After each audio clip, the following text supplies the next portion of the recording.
So before I scuba dive into this topic, I would like to say right off the bat that I think DBD is only going to get better. I think Dead by Daylight is in a good incline right now, and it kind of always has been. DBD since its launch has only really gotten better. So I don't want you lads to get the wrong idea that I don't like the changes that are being added to DBD.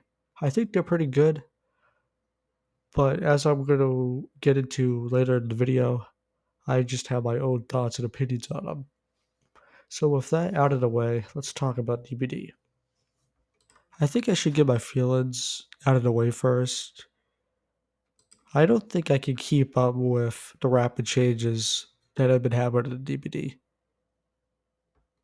When I say changes, this also includes things like DLC, updates, new mechanics of the game, perk reworks, etc. I should give some context though. So, when I started playing DBD, it was, I believe, late 2017. Right before the pig came out, I got DBD. Yeah, DBD during this time was s- unrecognizable from what it is today. DBD back then was kind of like a Wild West, so to speak, but it was fun though. It was like fun chaos. Sure, there were a bunch of glitches and bugs, and there were problems to be sure, but they were fun problems. They were kind of problems that like you could laugh at with your friends. Or there's could on top of this build an exploit or the hag trap exploit where you get fucking shot to Maz. Like those were all fun problems. This sort of Wild West lasted for about up to where the Legion came out. And when the Legion came out, it completely flipped DBD on its head. The community was in shambles. Everybody was like losing their minds. The DLC made way for a new transition into a kind of like new era, so to speak. And then finally, we got like the new DBD age that we're in right now, where it's a lot more clean looking. It's a lot more polished. It's really polished up, and it looks great. There were a lot of reworks done. A lot of maps were fixed or improved to get rid of the exploits and just to polish them up. And this point that we're at now is about where I stopped playing DBD as much as I used to.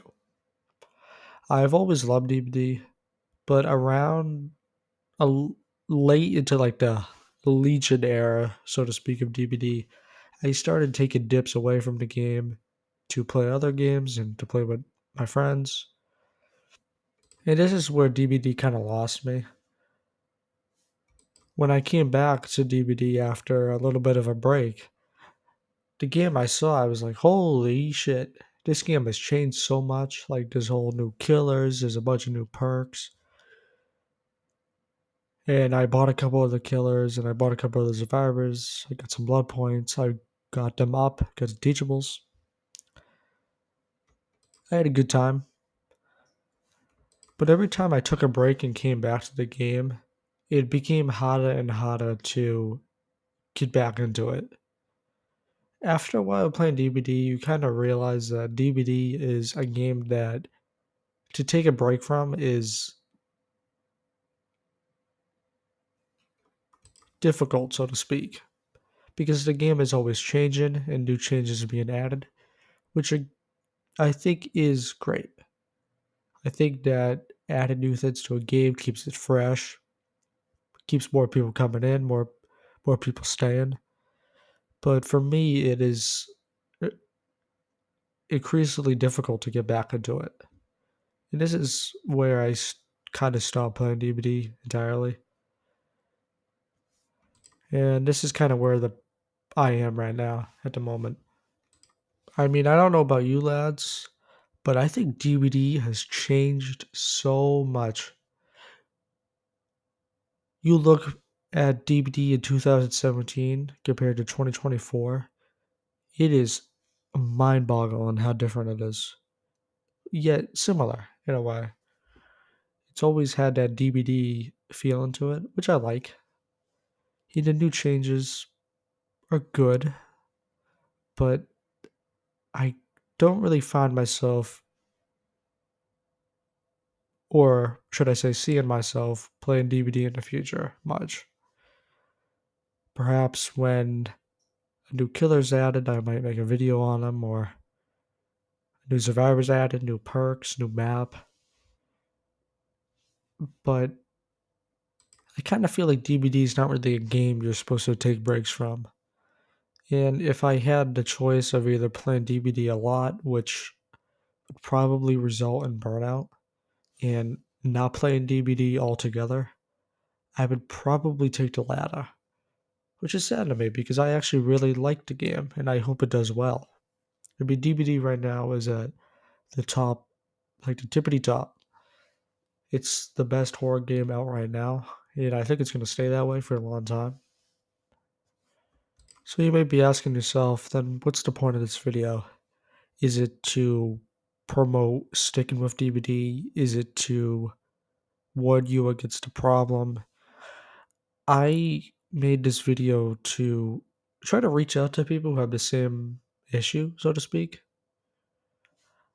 I don't know if it's just a me problem or if it's just a common occurrence, but I don't feel like I'm the only one who struggles getting back into the flow of DBD.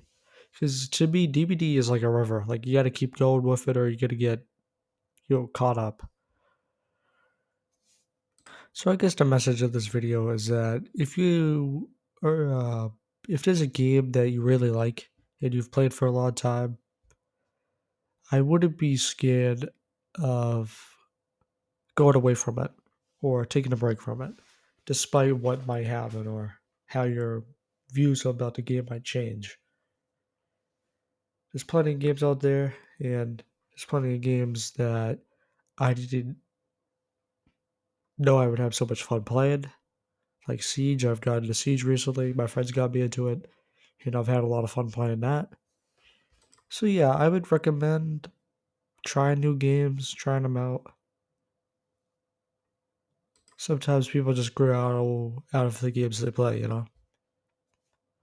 So that's gonna do it for me.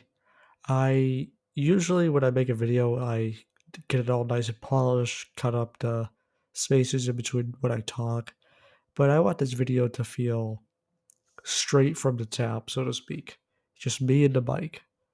So if you guys did enjoy, or if you share the same feelings that I have about it, you can leave it down in the comments below. And take it easy, lads. I hope you guys have a good day.